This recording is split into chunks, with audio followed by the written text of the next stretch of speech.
Welcome back to my channel. আমি Mona Lisa নিয়ে এলাম আপনাদের সামনে নতুন একটা ব্লগ ভিডিও। তো অনেক দিন কোনো ব্লগ ভিডিও দেওয়া হয়নি, তো এখন আমরা চলে এলাম নবদ্বীপ মায়াপুরে। তো মায়াপুরে লঞ্চে উঠেছি, এখন বাজে রাত 3:30। তো চারপাশের পরিবেশটা খুবই সুন্দর। তো এখন লঞ্চে অনেকটাই ভিড়, দেখতেই পাচ্ছেন। গঙ্গার ওপারে যাব, গঙ্গার ওপারে মায়াপুর। তো আমরা এখানে এসেছি পরিক্রমার জন্য, 12 দিনের পরিক্রমা। তো 8 দিন পরিক্রমা, তারপর মহামিলন উৎসব হবে। তো আমরা চলে এলাম নামহট্ট ভবনে। এসে স্নান করে রেডি হয়ে নিলাম। স্নান করার জন্য আধা ঘন্টা আগে থেকে লাইন দিতে হয়, কারণ এত ভিড়, প্রচণ্ড ভিড়। ভিড়ের মাঝখানে স্নান করে আসতে পারবো ভাবিনি। তো সবাই দেখতেই পাচ্ছেন স্নান করে রেডি, যার যার বেডিংপত্র সব গুছিয়ে নিচ্ছে। সবাই প্যাকেটিং করে সবাই জমা দিতে হবে, কারণ যেখানে পরিক্রমা রাত্রি যাপন হবে সেখানে যাবে, গাড়ি করে নিয়ে যাবে এগুলো সব বেডিংপত্র। যে যার গ্রুপ নাম সব লিখে দিচ্ছে। তো আমার বর বেডিংপত্র গুছিয়ে সব নাম গ্রুপ লিখে দিল। প্রচণ্ড ভিড়। তো ভিড়ে মানে দেখলে বুঝতে পারবেন, এতটা ভিড়ের মাঝখানে যেতেও পারছি না। আমি এই সাইডে দাঁড়িয়ে ক্যামেরা করছি, ভিডিও করছি। দেখতেই পাচ্ছেন বেডিং কত প্রচণ্ড। একটা লরিতে ম্যাক্সিমাম 4-5টা লরিতে বেডিংপত্র যাবে। আমার বর বেডিংপত্র সব প্যাকিং করে এখানে দিয়ে দিল, নাম আর গ্রুপ লিখে এখানে জমা দিল। তো আমরা চললাম পরিক্রমায়। তারপর আমরা প্রচণ্ড ভিড়, সেজন্য আমরা অনেকটাই পিছনে পড়ে গেছি। সামনে ভগবান যাচ্ছে, আর তারপরে মানে প্রচণ্ড ভিড়ের মাঝখানে ঢুকতে পারছি না। তো চেষ্টা করব যাওয়ার জন্য। তো আমরা অনেকটাই পেছনে পড়ে আছি। মায়াপুরের চারপাশের পরিবেশটা খুবই সুন্দর, না দেখলে বোঝা যাবে না, দেখলেই বুঝতে পারবেন যে এতটা সুন্দর। দেখেই শান্তি হয়ে যায় মনটা।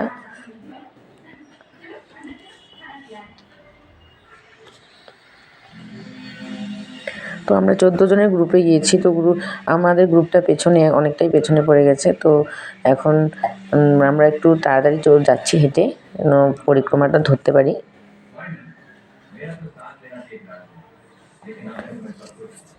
এখানে সবথেকে সুন্দর জিনিস হচ্ছে ফুল। এখানে মায়াপুরের বিখ্যাত ফুল। এত সুন্দর ফুল দেখে মনে সব ফুল কিনে নিই এরকম লাগে দেখে। প্রচণ্ড সুন্দর, অনেক রকমের ফুল, ভ্যারাইটিস রকমের ফুল পাওয়া যায় এখানে। আর প্রচণ্ড দাম কম, একটা করে গোলাপ 5 টাকা, 2 টাকা, 3 টাকা করে। তো আমার ছেলে আমার বর যাচ্ছে হেঁটে হেঁটে।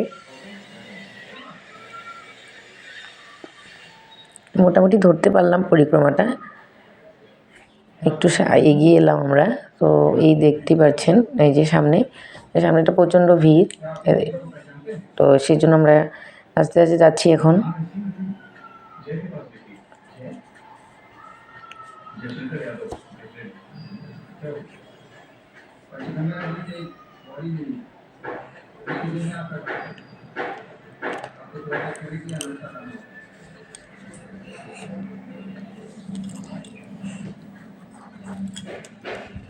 তো এখন আমার একটা কাকিমাকে বললাম, একটু ক্যামেরাটা করো। আমি জব হয়নি, আমার জব করা হয়নি, তো জবটা করিনি। তারপরে আবার আমি ক্যামেরাটা নিয়ে আমি করব। তো কাকিমাটা ক্যামেরাটা ধরে দিচ্ছে একটু।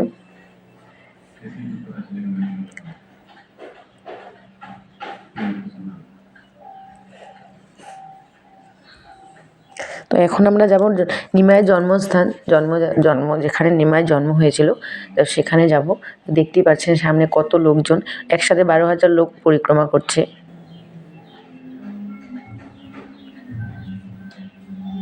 তো সবার পিঠে একটা করে ব্যাগ, যা বেশি যেগুলো ভারী ভারী লেগেজ সেগুলো দিয়ে দিয়েছে গাড়ির জমা।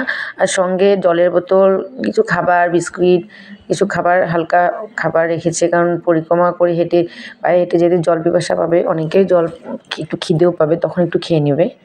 রাস্তায় 9টাতে প্রসাদ, 9টার দিকে প্রসাদ দেবে।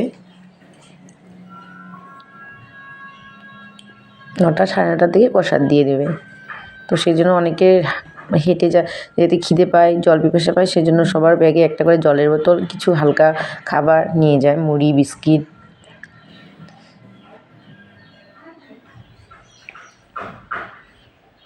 তো আমরা চলে এলাম, আমরা মন্দিরের গেটের সামনে আছি। তো প্রচণ্ড ভিড়, দেখতেই পাচ্ছেন। আমরা অনেকটা আগে ঢুকেছি। তার পেছনে আরেকটা গ্রুপ আসছে, পরিক্রমার আরেকটা অন্য গ্রুপ। তো চলে এসেছি ভগবানের সামনে, মন্দিরের সামনে চলে এসেছি। তো দেখতেই পাচ্ছেন ভগবানকে।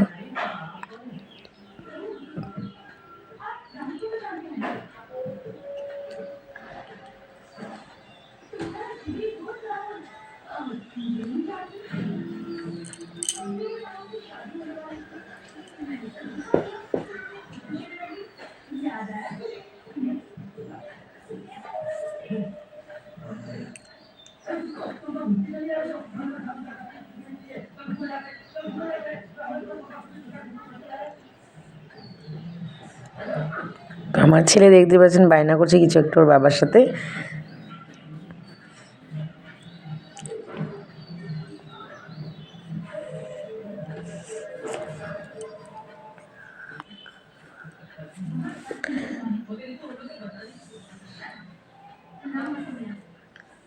সকলে এখানে প্রণাম করার জন্য ব্যস্ত হয়েছে। এখান থেকে একটু মাটি নিয়ে যেতে হয় বাড়িতে।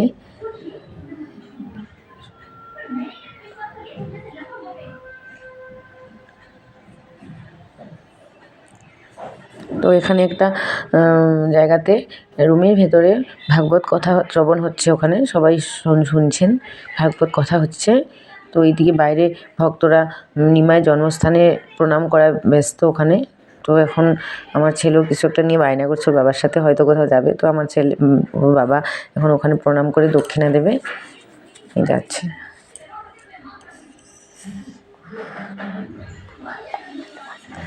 তো আজকের ভিডিও এই পর্যন্ত। আবার একটা দেখা হবে সামনের একটা ভিডিওতে, দেখা হবে আপনাদের সাথে।